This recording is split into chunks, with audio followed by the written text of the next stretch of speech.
Məsələn, hansısa bir kişi, hansısa bir xarici ölkədə işləyir və il ərzində bir dəfə ailəsinin yanına gəlir, xanımının yanına gəlir. Onun kəbini pozulurmu? Kəbini pozulmur, amma o qədər müddət fasilə verməməlidir. 3 aydan artıq ailəsi ilə əlaqəsini kəsməməlidir. Mütləq mütəmadi görüşməlidir. İllərlə ailəni tərk edib getmək olmaz. Kəbin pozulmur pozulmağına, amma bu günaha səbəb olur və insan 3-4 aydan artıq münasibətdə olmursa, bu günaha səbəb olmuş olur. Ona görə də insan ciddi bir zərurət olarsa o başqa məsələdir. Bəzi insanlar tutaq ki, həbsdədir.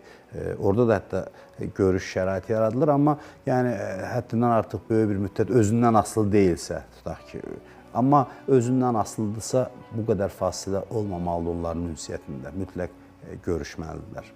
Bəs ər ya qadın dünyasını dəyişirsə, kəbin avtomatik pozulurmu? Bəli,